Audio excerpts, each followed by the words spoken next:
Hello, folks. We're looking at a beer tonight that was hard for other people to get, well, most people in the group to get, so they couldn't appear because they don't have the product.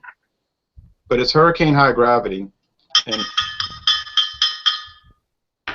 Jeff's got it in the 40-ounce bottle. And I noticed around here that all of a sudden when I started looking, there was no 40-ounce bottles, only these 25-ounce cans. So this is Hurricane High Gravity Malt Liquor. What you know about that? 8.1% alcohol. What you know about that? Jeff, would some people consider this a crap beer, maybe, or? Yes. Now, it was introduced 10 years ago. Now, Jean, one of our partners, is having some technical problems because and this is always advised against for those who want to get on Google+. If you're using a cell phone to do this, your chances of success are limited. Yeah. Takes a lot of data. It just doesn't work. They're not really made for that. Thick white head, a golden appearance. And it's a pretty deep gold, don't y'all find? Oh yeah, it's kind of like a it's way darker than like a Budweiser or a Miller Lite or something like that. Sometimes I find it almost looks orange. Yeah. But it's not truly orange, but it's an orange gold, wouldn't you say? It's pretty bubbly. Yeah. I've heard that it gets darker as it gets higher. As it gets warmer? It's closer to getting expired. Oh, like expired. Yeah, that sounds plausible. Now my can is saying January 29th. So this is pretty fresh. You know, it's definitely within the range. Now, you know, the original Hurricane came out 20 years ago. They test marketed Hurricane in 1995. Then they rolled it out nationally in 96. And it was and I guess is still fairly popular, but when they came out with the 8.1, my district or my region got rid of the 6%. So we no longer get Hurricane in my area. We only get the High Gravity. What's the case in your area? I can only get the High Gravity in my area. I can't get regular Hurricane. So you only get the High Gravity. Hey guys, can you hear me? Yeah. Yes. Yep. Now, Brandon, what do you get? You get only the High Gravity, huh? I only get the High Gravity over here. I don't get the regular, the 8.1%. So there you go. You don't get the 6%. No, I do not. Now, Sean, in Mobile, do you get the 8.1 and the 6, or only the 8.1? We get the 8.1. That's it, and same with Steel Reserve. We get the 8.1. The only thing that's 6.1 is the Colt 45. And I think of all the malt liquors I mentioned, those are the three, and plus Mickey's, which I don't think it's a malt liquor, and Mickey's Fine Malt. Well, with 5.6% to me, that's kind of light. So that's just me. But and also we get the Colt 45 High Gravity, which is 8.5%. Yeah, let me clear that up a little bit. There's a lot of, and I think Jeff would know this from being on Facebook and looking around. There's a lot of misconception about malt liquor, isn't there? You get these guys that are getting these big debates about, oh, that's a high gravity lager, that's not a malt liquor, and they'll go back and forth. And I try to explain to them, I say, look, they're all malt liquors, don't you understand? But they don't know the backstory for it. Malt liquor is simply extra strong beer, okay? Yeah. And when malt liquor first debuted in 1951 with Country Club, the first nationally produced malt liquor, which is still around, it was only like 5.6% alcohol. I think Country Club today is only 5.8. I think we're getting an echo, John. Sounds about right. So then what happened was in the late 80s, the late 90s, you started to have this sort of like with Ford and Chevrolet, a horsepower war with beer, and they kept bringing in the higher strength beers, and they called them high gravity. And you know, people at home brew or know about brewing.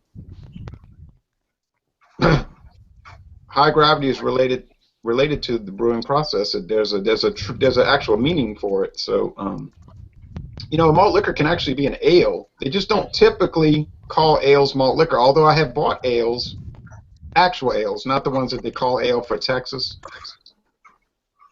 that are labeled malt liquor. Now, Jean, I'm gonna mute you for a minute, and I'm gonna see if the echo goes away. But I'm gonna unmute you if I'm able. All right.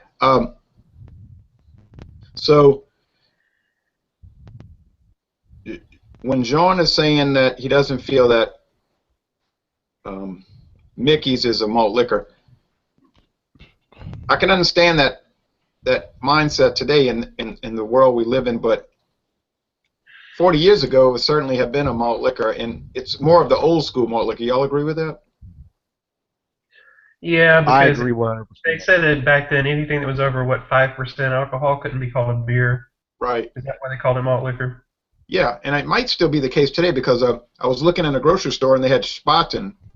And you know Spaten is only 5.2, but it very clearly says on the bottle malt liquor.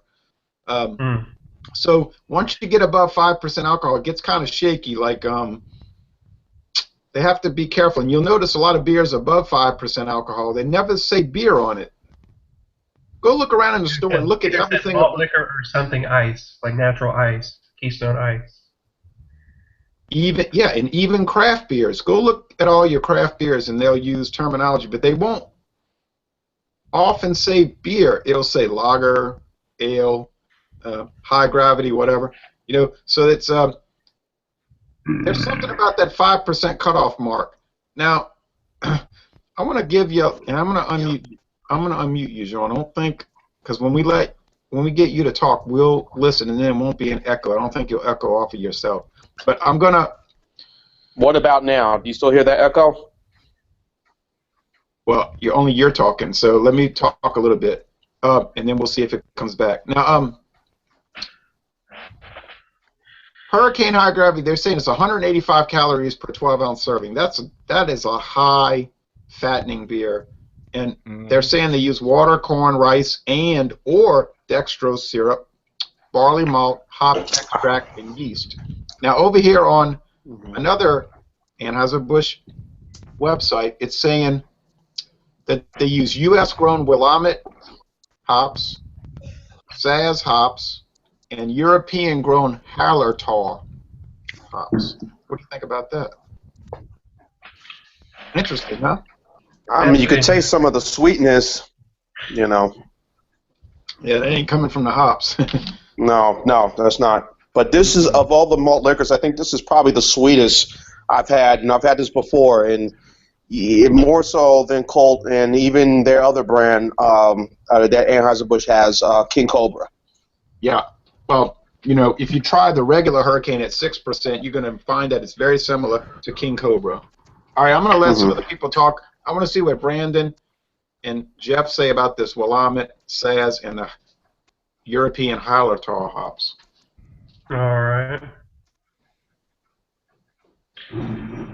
Well, as far as high gravity lager malt liquor, I think it's the best of its category. It's way better than Colt 45 high gravity. I think it's way better than Steel Reserve high gravity, and I think it's a little better than Old English high gravity as well.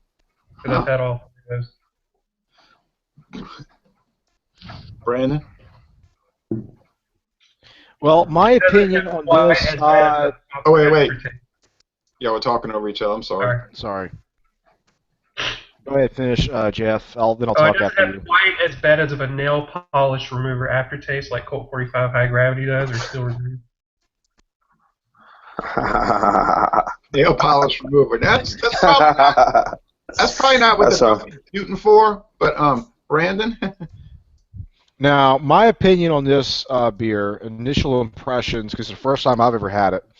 As far as high gravity malt liquor goes, this is a well-made beer. Now, compared to other high gravity malt liquors, I can't say too much. I mean, I kind of prefer Steel Reserve. The 8% version. 'Cause I haven't had too many of the high gravity malt liquors.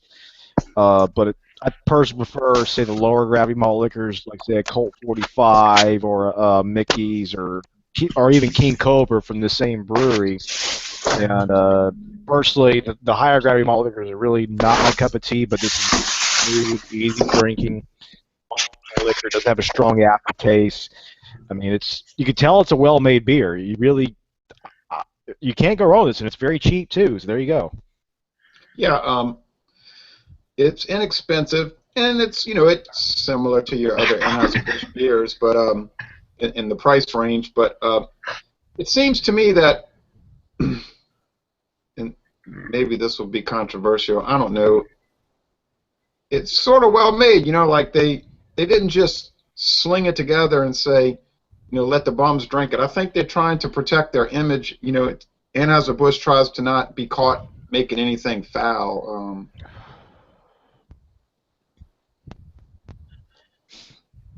I don't know. It just seems like it's all right. It seems like it's up there at the level of your Budweiser and stuff. Maybe not Budweiser. Not anything bad like Camo. Oh, Lord. Now, I'm glad you brought that up because, you can buy some high-gravity beers like Camo and that MX and that Evil Eye and stuff, and that's ghastly. I mean, that's street filth, Yeah. Street filth, But, and here's the first can design. I thought it was a pretty attractive can design. Yeah, I kind of miss the old logos for Hurricane. That shaken H. It's like a shaking H. And I guess they wanted to have something a little slicker looking, but my only problem with the new label, and I like it, I like them both, was that they call the 6% a Category 5. Now, how is 6% Category 5 also the strongest Hurricane? Well, they ought to say it's a Category 3 or whatever. It doesn't really fit that. The 6% and the 8.1% both say Category 5. Yeah, that's a That little... doesn't make any sense. Makes no sense. But, they call it like Category 4 or Category 5, like what you said. Make them at least a different number. I guess they figured that would confuse people. But do you find it's... And I think Jean can talk now, but Jean, do you find this kind of smooth? Oh, sorry. Let me see if I can.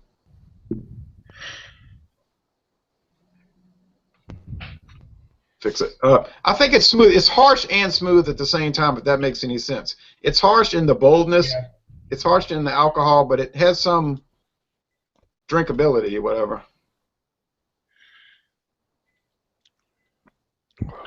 To me, it doesn't feel overly carbonated. Like there's not much of a carbonation like sting to it. It kind of goes down smooth. But I'm drinking this straight out of the bottle. You guys are drinking out of a glass. Yeah, that could make a difference. What do you think, Brandon? Oh yeah. Well, yeah. Like I said, I'm going out of a glass here, and I guess most people aren't going to pour Hurricane High Gravity in the glass, but no. When I first initially poured it, it did have a nice white head to it. It's got that standard lager appearance, and then all that. If they had just gone corn, barley malt, and rice on this without dextrose, this would be a really heavy beer. And the addition of that dextrose really does help make this not so heavy, because you know what I'm talking about. You've had some of these all malt 8% beers that feels like you're just chewing on some bread, and that's one of the benefits of, say, brewing with dextrose here. You're able to make a lighter bodied beer out of a beer that's higher gravity. So that's something to be said there. Yeah, gotta say, does have some harsh alcohol taste. Yeah, it's harsh alcohol. I don't know. It's too strong for me, but I don't blame the beer. I mean, I don't blame, if I'm weak, I don't blame a beer for my weakness. I don't say, well, I can't handle it, so it's too strong. I mean, they got other people that tell me, you're stupid. I down Camo Black Ice every night, and I love it. So, I mean, to me, Camo Black Ice was the most horrible thing ever, and I don't know how they drink it. I talked to a guy. Now, this is a true story. There's a guy who's a bulk merchandiser for an Anheuser-Busch distributor. I talked to him 2 days ago. I said, man, let me ask you, what do you drink normally, like an everyday beer? He said, "Oh, just earthquake, high gravity." I said, "What?" Earthquake doesn't exist, does it? Oh, yes, it Yeah. does. I Oh, it said, does? "You Okay. kidding?" I've never seen it. These too. And I asked him, I said, "Man, are you kidding?" He said, "Oh, yeah, I drink that all the time." But I think he's getting the 8%. But to me, that is a horrible beer.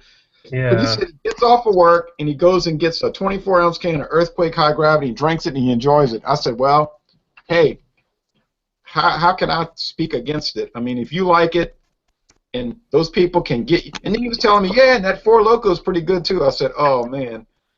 Four Loko is trash. That's Trash, trash, trash. Heartburn in Hey, a can right there. this guy is a bulk merchandiser for Anheuser-Busch InBev distributor, and okay, I've been drinking too much already. I'm trying to say the AN, and Anheuser-Busch InBev distributor, and he thinks that Earthquake High Gravity and Four Loko are good. But I mean, I don't know. I think it's horrible. I think, like you're saying, Sean, it's pure trash. But this guy's Yeah, Four Loko. technically not an alcoholic, and he doesn't live on the street. He has a job and a family, and he goes on vacations to Disney World, but he buys that. Now, what kind of people do you think? And this is where it's going to get interesting, folks. What kind of people do you think typically buy Hurricane High Gravity malt liquor, 8.1%? People who want to get their buzz on at a cheap price. That's pretty much what it is. If you're on a budget and you're looking for something just to get by, and if you like craft beer and you're going to compare it to craft beer, and I've seen two guys I know who like craft beer, and they tend to get this or they'll get Mickey's. And again, for the price, $2.97, I bought this at Walmart, for a 4-pack. And that's not bad. I mean, if you want a nice buzz, just to relax, enjoy, that's what it's for. So when Budweiser runs that commercial that they've been running, and they say this beer is for drinking, not dissecting or fussing over, would you say that Exactly. Hurricane High Gravity is definitely not for dissecting and fussing over? Although we're doing that tonight. Right. It's one of those, and again, if you want a good buzz, that's what it's for. Don't dissect it or drink it because I want to get relaxed and be mellow. In other words, you want to get. In other words, you want to get bent. Right. And I was kind of bent watching that Kentucky-Arkansas game on Saturday. So. Now, I'd like to see a dude with a wax mustache and a little glass drinking, inhaling it. It does have a nice little aroma, though. But I'm already. Hey, let me tell you something, John. I'm only halfway through my first glass, and this is my first can, man. I'm good right now. I'm feeling very good. I mean, a 40-ounce bottle of this, 8.1%. That's almost 5 Miller Lights if you want to think about it like that. Oh man, yeah. Jeff, that is too much beer. You about to get your shine on now. But everything. Go ahead. Well, I was going to say, Jay, I'm sorry to interrupt, but I was going to say, I mean, we talk about the image of people who buy this beer, and you'd be surprised lately. I was at a convenience store and getting some stuff, and I turned around. There were a couple of white guys, and one had bought a 6-pack of Steel Reserve, not 6-pack, a 12-pack of Steel Reserve. Another one bought a 6-pack of this, and these were the 6-pack of this, and this was in the 12-ounce cans, and which I was surprised that store had it, and I guess they probably knew somebody and whatever to bring it in Alabama, but and these were white guys, and and they looked regular blue collar guys, they dressed decently, and you wouldn't think the image would be they would buy something like this. You think Miller, Bud, whatever, and when they were buying this, and I was kind of surprised. I was, And those guys don't necessarily have a criminal record. No. Now, I mean, if you want to put it that way, yeah. I mean, I thought, all right, well, surprise. I'm white. Hey, and I'm white. And let me say this to you. I'm down for that malt liquor culture, and I'm white. So I really get upset when people say untoward comments. They say unpleasant comments about malt liquor, like that's a, I don't want to say it, beer and all of this. And it's like, hey man, Yeah, negative. why you got to be so prejudiced and negative? But people have this fixation upon things like that, and they just would not be seen drinking a malt liquor because it just would be so gauche. But I could go out to a fine restaurant and drink this, and I would not be embarrassed. But all my friends would abandon me. I wouldn't be either. I wouldn't be embarrassed at all. Like I said, I could have this with some tacos. If they serve us at a Mexican restaurant with some tacos or quesadillas, I'm happy. I would be seriously into that. Now, but I have to admit, now I'm talking trash, but I have to admit, this beer is too strong for me. I would rather drink. Excuse me. All right. And y'all can't even handle it. But I cannot, on a day-to-day basis, I could not handle this. And I used to buy the little 12 packs of this beer, the 12-ounce cans. And after a few 12 packs, I said, well, it's just too strong. It's too harsh. It's got too much body. It's too rich and it's too bold for me. So now my everyday drinkers are things like natural ice. I have a whole fridge full of Steel Reserve 211. The 6% version. And well, actually, I'll admit it on air. I bought a 30-pack of Milwaukee's Best regular. The 4.3%. I'm more of a 4.3% guy. 8.1 wrecks my life. But it's an experience anyway. I'm gonna let y'all make some comments. Over a pot of chili, Brandon says. Yes, definitely. That's good. Very tasty. On a day like this, with all this rain, I got here in Alabama now. Yeah, we're not getting any rain here. What do you say, Brandon? What's your final, evaluation of Hurricane High Gravity Malt Liquor? Well, my final evaluation of this beer, this malt liquor, Hurricane High Gravity, I gotta say, it's a well-made beer. I can tell that it's not too heavy on the mouthfeel. It's heavy on the carbonation, though. I do get that harsh alcohol taste, but at the same time, I wouldn't say don't buy it. No. I mean, it's for the price for 25 ounces of this, $1. And as Dave Chappelle said, it'll get you drunk. That really is wrong. It's what it's for. Yeah, it will get you drunk. Now, but let me bring this up, and then I'm gonna let the other two guys talk. My daughter, you've probably noticed my daughter does video reviews with me about once a month. Uh-huh. And then one day that'll end because she'll, get married and move away and whatever. But she started doing that when she was 18. But she's really negative towards mass-produced light lagers. She says they all taste like corn chips, and she usually gives them a bad score. Although she did give Michelob. I've seen that. Yeah, she did give Michelob.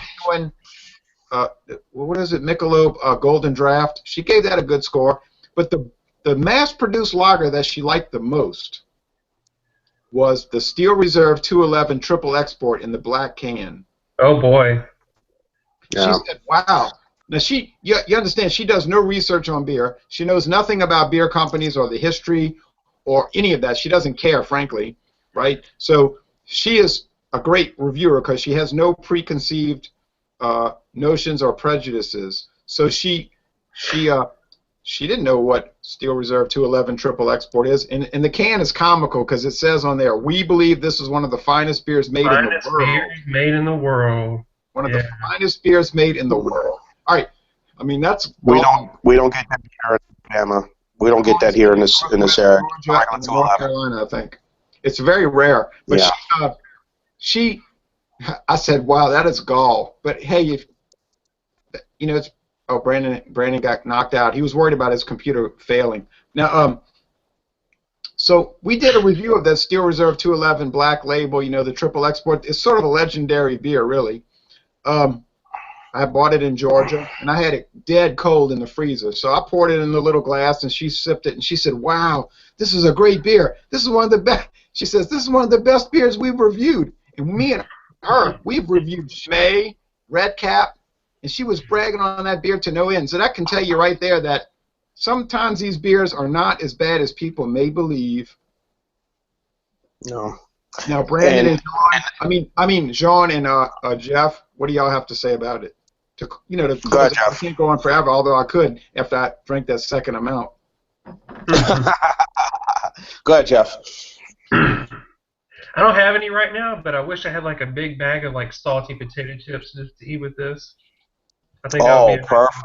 Yes. Drink the whole. Wait, hold on. You like drank the whole bottle? potato You drank the whole bottle? No, I got about yeah, you got it. left. Okay. All right, I go wish on. I had like some salty chips. I think that would be a nice little combo. Nice high gravity malt, some salty potato chips. I mean, potato dish with some French fries. This is a perfect beer to go with it, you know. So, okay, now I'm going to let each person talk. Now, Brandon, what is your final, overall analysis of Hurricane High Gravity? I mean, Jeff, I don't know why I'm saying that. I apologize. I don't drink high gravities often, but if I was going to drink a high gravity malt liquor, it would probably either be this or Steel Reserve. I think Hurricane High Gravity is the best high gravity malt liquor you can buy, personally. So you think Anheuser-Busch does a good job with it? Yeah, I think they do a good job. If I were to grade this on, if I were to grade this on style, let's say if high gravity malt liquor was a style, I'd give this a straight A. As an overall beer, probably a B plus. But I cannot disagree with that. A B plus for beer overall? No, a D plus. Oh, a D plus for beer overall. Well, yeah. Jeff will not be joining us in the future. Now, hey, but a D plus. Well, that's okay.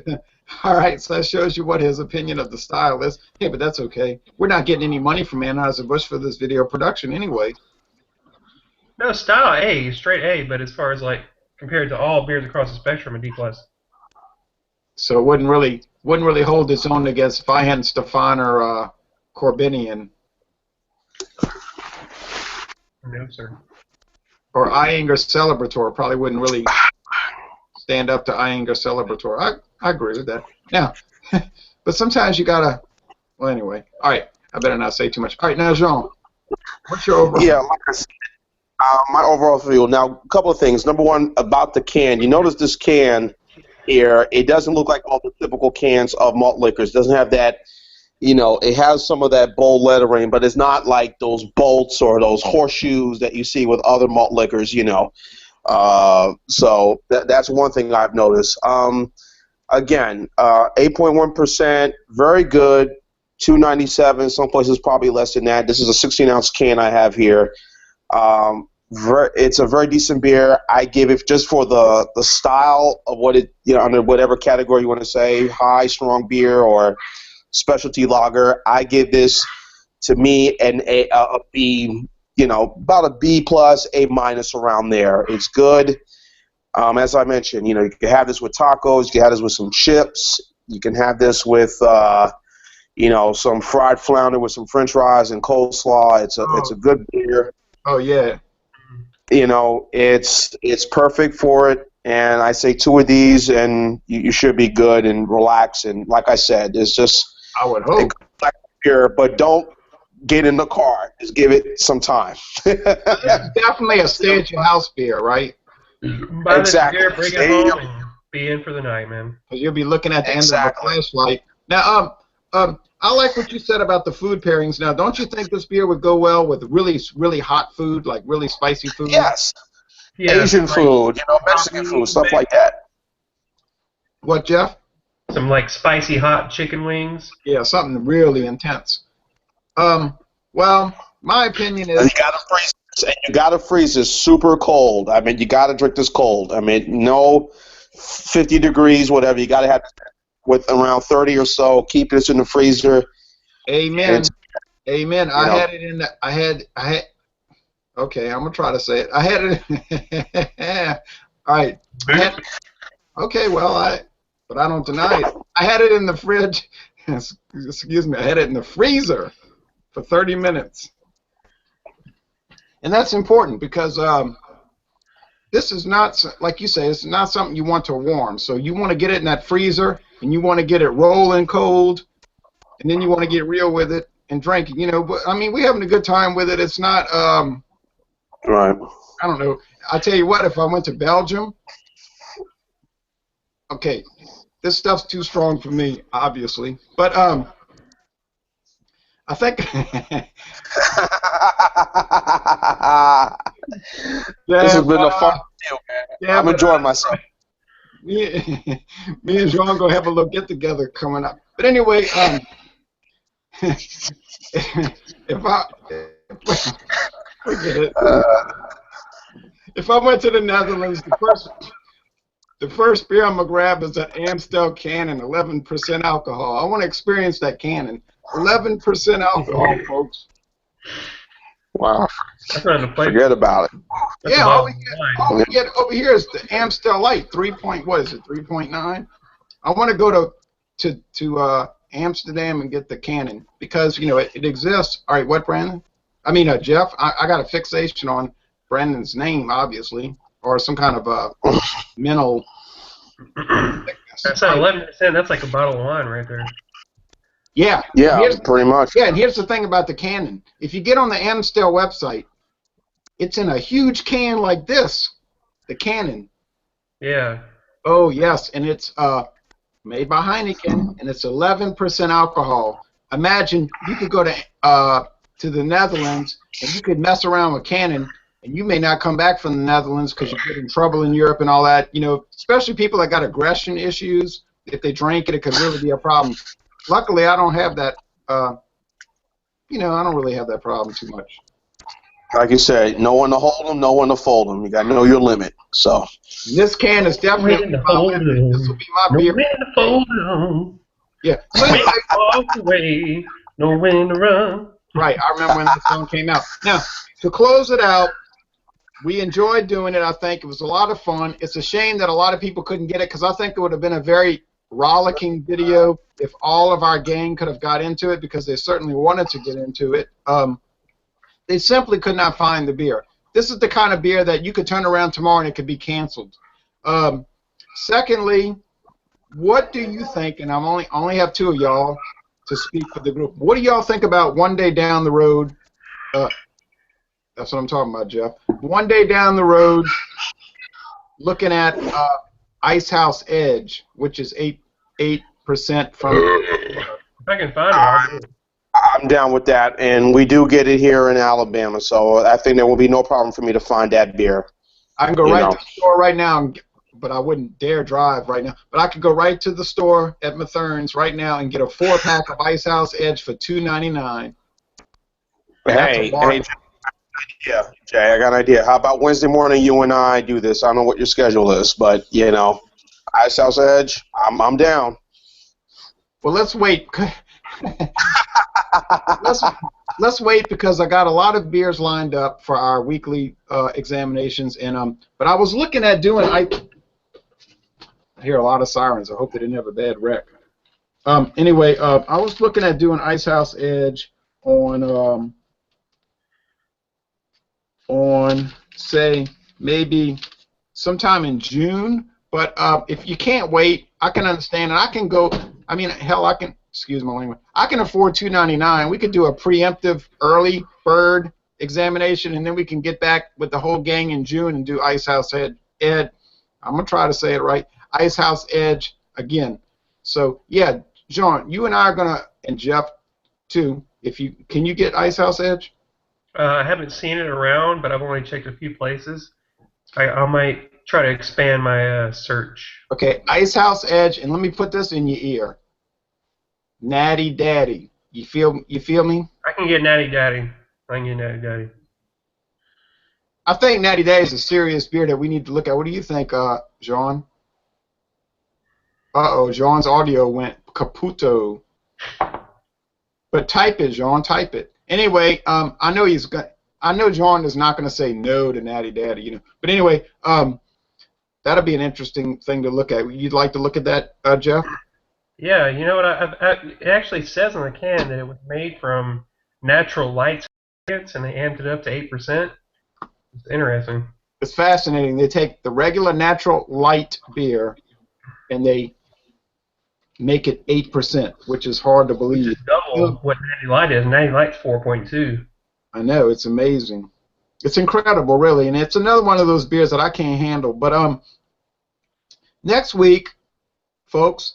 Now, Jean, I did not mute you. Next week we're looking at Steel Reserve 211 of whatever variant people can get a hold of. I'm going to be showing the 6%. But get ready, folks, because next week is Steel Reserve 211, a legendary beer since 1998, getting close to 20 years. Jeff, you think you'll be joining us for that? Yes, sir. Okay. All right, folks, so get ready for Steel Reserve 211 next week. And y'all come on down to Louisiana or Mobile or Mississippi.